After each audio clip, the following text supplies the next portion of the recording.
Global skill development mission में आपका स्वागत है। हेलो फ्रेंड्स, स्मार्टो सिस्टम्स में आपका स्वागत है।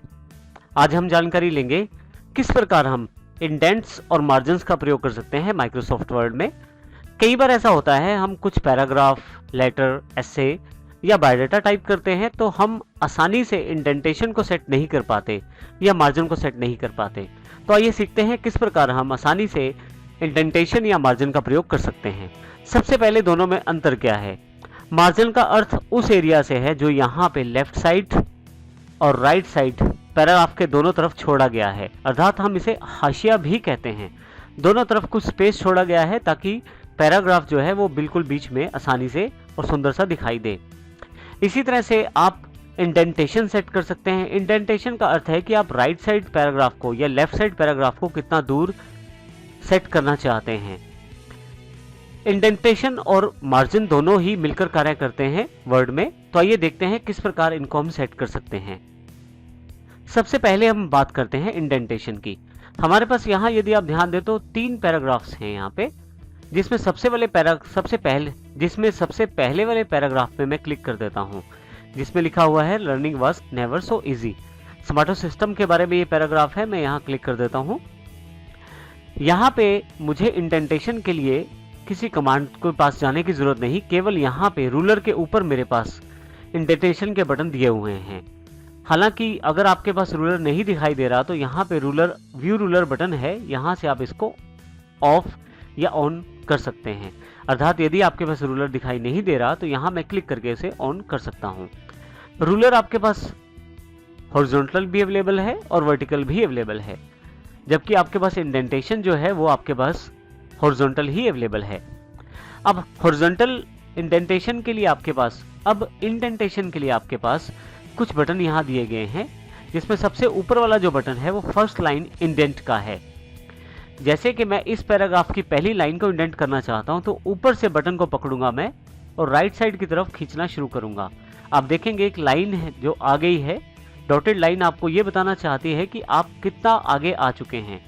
जहां पे माउस में छोड़ता हूं वहां पे मेरा पैराग्राफ इंडेंट हो जाता है। आप यदि बुक्स में या मैगजीन्स में देखें तो पहली लाइन को थोड़ा सा राइट हैंड साइड इंडेंट किया जाता है, जिससे कि पता लग पाए कि ये नया पैराग्राफ है।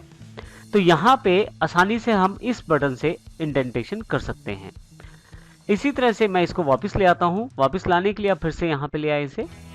परंतु यदि आप चाहते हैं हैंगिंग इंडेंट करना, अर्थात पहली लाइन को छोड़ के पूरे बाकी पैराग्राफ को इंडेंट करना राइट हैंड साइड की ओर, तो उसके लिए आपके पास नीचे की तरफ बटन दिया गया है और नीचे की तरफ दिए गए बटन में 2 पार्ट हैं। ऊपर यदि आप रूलर के अंदर की तरफ क्लिक करेंगे तो हैंगिंग इंडेंट आएगा और नीचे की तरफ क्लिक करेंगे तो लेफ्ट इंडेंट आएगा। अभी मैं अंदर वाली साइड पे जाता हूँ और हैंगिंग इंडेंट को क्लिक कर लेता हूँ और राइट साइड लेके जाने की कोशिश करता हूँ। आप देखेंगे कि पहले वाला लाइन वहीं पे है जो हैंगिंग इंडेंट के रूप में है। दूसरे वाला या नीचे का पूरा सेक्शन जो है उस पैराग्राफ का वो राइट हैंड साइड इंडेंट हो गया है। और इसके लिए मैंने ऊपर वाले रूलर के अंदर साइड वाले हैंगिंग इंडेंट बटन का प्रयोग किया है। मैं वापस ले आता हूं तो आप इसे वापस ला सकते हैं। जिस पैराग्राफ पे हैं, जैसे मैं स्मार्टो सिस्टम्स के इस पैराग्राफ पे हूं तो मैं इस पैराग्राफ को हैंगिंग इंडेंट में कन्वर्ट कर सकता हूं कुछ इस तरह से। अब यदि आपको पूरे पैराग्राफ को लेफ्ट साइड से इंडेंट करना है राइट साइड की तरफ, तो उसके लिए आप रूलर के बाहर वाले साइड पे लेफ्ट इंडेंट बटन को क्लिक करें। अब मैं यदि इसे राइट साइड पे लेके जाना चाहूं तो आप देखेंगे कि अब की बार दोनों बटन हैंगिंग इंडेंट और नीचे वाला जो बटन है दोनों ही राइट हैंड साइड की तरफ मूव कर रहे हैं। जैसे ही मैं छोड़ता हूं जो मेरा करंट पैराग्राफ होता है वो राइट हैंड साइड की तरफ इंडेंट हो जाता है। तो इस प्रकार आप यदि पूरा का पूरा पैराग्राफ इंडेंट करना चाहते हैं तो आप इस तरह से नीचे वाली सेक्शन से जाकर लेफ्ट इंडेंट का प्रयोग कर सकते हैं। मैं इसे वापस भी ला सकता हूं। इसमें मार्जिन वाली साइड पे भी इंडेंट किया जा सकता है। फिर से इसे मैं सही सेट कर देता हूं। और इसी तरह से यदि आप राइट हैंड साइड से इंडेंट करना चाहते हैं तो इस बटन का प्रयोग कर सकते हैं। पहले करंट पैराग्राफ पे आप आ जाएं और राइट हैंड साइड की तरफ इंडेंट करना शुरू करें तो आप देखेंगे कि पैराग्राफ जो है वो इंडेंटेशन उसका शुरू हो गया है। तो इस प्रकार आप इंडेंटेशन का प्रयोग कर सकते हैं आसानी से अपने पैराग्राफ को सेट करने के लिए। इंडेंटेशन के लिए आप पेज लेआउट में पैराग्राफ सेक्शन के अंतर्गत इंडेंट सेक्शन का प्रयोग कर सकते हैं। बिल्कुल वैसे ही लेफ्ट साइड से अगर इंडेंट करना चाहते हैं तो यहाँ से बढ़ाते चले जाएं और वापस लेके आना चाहते हैं यहाँ से नंबर घटा दें। इसी तरह से राइट हैंड साइड से इंडेंट करना चाहते हैं तो वो भी आप इंडेंटेशन यहाँ से सेट कर सकते हैं।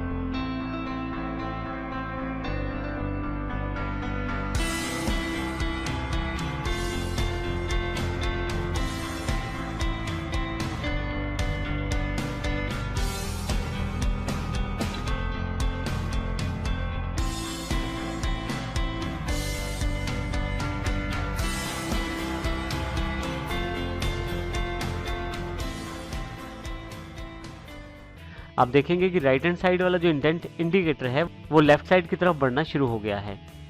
मैन्युअली यहाँ पे मैं अपने अकॉर्डिंग नंबर टाइप करके भी इंडेंटेशन डिसाइड कर सकता हूँ। फर्दर इसमें यदि आप फर्स्ट लाइन को इंडेंट करना चाहते हैं, जैसे मैंने स्मार्टो सिस्टम वाला पैराग्राफ सेलेक्ट कर लिया है, तो यहाँ पे नीचे दिए गए इस बॉक्स से सेलेक्ट करके आप एक डायलॉग बॉक्स खोलेंगे। यहाँ पे आपके पास अलग अलग तरह के ऑप्शन हैं। यहाँ पे अलाइनमेंट कैसा हो, आउटलाइन लेवल कैसा हो, परंतु इंडेंटेशन सेक्शन के अंतर्गत यहाँ पे स्पेशल ऑप्शन दिए गए हैं, जैसे फर्स्ट लाइन। और अगर मैं इसे ओके कर दूं तो सिर्फ स्मार्टो सिस्टम ही इंडेंट हुआ है। मैं फिर से कंट्रोल Z कर देता हूँ। फिर से दोबारा यहाँ जाने पे मैं हैंगिंग इंडेंट भी सेट कर सकता हूँ, जिसमें पहला लाइन तो इंडेंट नहीं होगा परंतु बाकी पूरा का पूरा पैराग्राफ नीचे से इंडेंट हो जाएगा। तो इस प्रकार आप इंडेंटेशन को दोनों तरफ से प्रयोग कर सकते हैं। आइए अब हम बात करते हैं मार्जिन्स के बारे में, जो बिल्कुल इंडेंट की तरह ही इंपॉर्टेंट एस्पेक्ट है। जब भी आप पैराग्राफ के साथ काम करते हैं तो मार्जिन्स को सेट करना भी जरूरी हो जाता है। मार्जिन का अर्थ यहाँ पे लेफ्ट साइड दिए गए खाली स्पेस और राइट हैंड साइड दिए गए खाली स्पेस से है। आप देखेंगे इस स्पेस को यहाँ से दिखाया गया है, इस डार्क ग्रे एरिया से। ये वही स्पेस है जो यहाँ पे मार्जिन के रूप में छोड़ा गया है। इसी तरह से राइट हैंड साइड पे भी ये स्पेस छोड़ा गया है। और यदि आप वर्टिकल रूलर को देखें तो वहाँ टॉप की तरफ भी ये स्पेस है और नीचे की तरफ बॉटम की तरफ भी ये स्पेस अवेलेबल है। तो ये जो स्पेस है ये मार्जिन कहलाता है। हम मार्जिन अपने अकॉर्डिंग भी डिसाइड कर सकते हैं। माउस यदि आप यहाँ बीच में रखें और जब आपका माउस 2 मुंह वाला हो जाएगा तो लेफ्ट क्लिक दबाते हुए आप राइट हैंड साइड की तरफ लेकर आएं। जितना आप राइट साइड की तरफ आएंगे उसका अर्थ ये होगा कि उतना आप लेफ्ट मार्जिन छोड़ना चाहते हैं। तो देखिए मेरे पास यहाँ मार्जिन बढ़ गया है। कंट्रोल Z करके मैं फिर से रीसेट कर सकता हूँ। इसी तरह से राइट हैंड साइड की तरफ भी माउस क्लिक करता हूँ मैं। 2 मुंह वाला जब माउस हो जाता है तो उसको मैं लेफ्ट साइड पे लेके आता हूँ। जितना डार्क एरिया हो रहा है ग्रे कलर से वो सारा मार्जिन डिसाइड हो रहा है राइट साइड की तरफ। प्रिंटिंग में ये पूरा का पूरा स्पेस खाली आता है। तो इसका अर्थ ये है कि जितना हम मार्जिन छोड़ेंगे उतना हमारे पास प्रिंटिंग स्पेस में ये मार्जिन खाली स्पेस के रूप में अवेलेबल रहेगा। मैं फिर से इसे रीसेट कर देता हूँ। इसी तरह से आप टॉप का मार्जिन भी सेट कर सकते हैं, जिससे कि ये देखिए टॉप में जो टेक्स्ट है वो ऊपर की तरफ आ गया है। और बॉटम में भी ये मार्जिन डिसाइड कर सकते हैं आप मार्जिन्स को मैन्युअली डिसाइड करने के अलावा पेज लेआउट में पेज सेटअप पर जाकर मार्जिन से भी डिसाइड कर सकते हैं। डिफ़ॉल्ट रूप से मार्जिन जो यहाँ पे नॉर्मल दिया गया है इसको क्लिक कर सकते हैं तो टॉप, बॉटम, लेफ्ट और राइट में 1-1 इंच का मार्जिन यहाँ छोड़ा गया है। जब मैं क्लिक करता हूँ तो मार्जिन ये डिसाइड हो जाता है। नैरो में देखिए मार्जिन 1/2 इंच हो गया है, तो इसका अर्थ यह है कि मार्जिन कम हो गया है और लिखने का स्पेस बढ़ गया है। इसी तरह से मॉडरेट, वाइड, अलग अलग तरह के मार्जिन अवेलेबल हैं। यहाँ पे एक मिरर्ड मार्जिन भी है। जब आप बुक को बाइंड करवाते हैं अर्थात जिलेट चढ़वाते हैं अपनी बुक पे, तो आपको मिरर्ड मार्जिन का ध्यान रखना होता है। मिरर्ड मार्जिन का अर्थ उस बीच वाले मार्जिन से है। जब आप बुक बाइंड करवाएंगे तो बीच में जो मार्जिन बुक बाइंडर के द्वारा लिया जाएगा। जब मैं इसको क्लिक करता हूं तो आप देखेंगे यहाँ पे मार्जिन जो है बीच वाली साइड पे अवेलेबल हो जाएगा। क्योंकि मेरे पास यहाँ पेज 1 है तो अभी यहाँ एग्जाम्पल नहीं दिखाया गया, परंतु यदि मैं यहाँ पे कस्टम मार्जिन पे चला जाऊं तो आप देखेंगे कि कस्टम मार्जिन में टॉप, बॉटम, इनसाइड, आउटसाइड की तरफ से 2 मार्जिन अलग से दिखाए गए हैं। यहाँ पे लेफ्ट और राइट का मार्जिन नहीं है, यहाँ पे इनसाइड और आउटसाइड का मार्जिन है। यहाँ नीचे यदि आप प्रीव्यू में देखें और यहाँ मैं इनसाइड मार्जिन को बढ़ाना शुरू करूँ तो आप देखें दोनों पेजेस का मार्जिन बढ़ रहा है इनसाइड की तरफ से। अर्थात ये वाला सेक्शन जो बुक बाइंड करने में प्रयोग किया जाएगा, पिनअप में या बाइंडिंग में, स्पाइरल बाइंडिंग में प्रयोग किया जाएगा, वो यहाँ पे बढ़ाया गया है। मैं इस मार्जिन को कम भी कर सकता हूँ। इसी तरह से आउटसाइड मार्जिन दोनों तरफ के बुक के बाहरी तरफ का मार्जिन है, जिसको यहाँ से मैं डिसाइड कर सकता हूँ। मैं इसे भी यहाँ से कैंसिल कर देता हूँ। यदि आप नॉर्मल मार्जिन डिसाइड करते हैं और फिर कस्टमाइज मार्जिन्स पे जाते हैं तो आपको इनसाइड और आउटसाइड के बजाय लेफ्ट या राइट मार्जिन डिसाइड करना होता है, और आप यहाँ पे अपनी मर्जी का लेफ्ट या राइट मार्जिन डिसाइड कर सकते हैं। हाँ, यहाँ पे गटर मार्जिन के रूप में मार्जिन अवेलेबल है, जिसका फिर से बुक बाइंडिंग के लिए या स्टिचिंग के लिए या स्पाइरल बाइंडिंग के लिए प्रयोग किया जा सकता है। तो आप इसको अपनी आवश्यकता अनुसार बढ़ा या घटा सकते हैं। आप पेज को यहाँ से लैंडस्केप या पोर्ट्रेट भी डिसाइड कर सकते हैं। जिस प्रकार का आप डिसाइड करेंगे उस हिसाब से आपके पास प्रिंटिंग के लिए ऑप्शन अवेलेबल हो जाएंगे। इस प्रकार से हम मार्जिन्स को सेट कर सकते हैं अपने वर्ड में।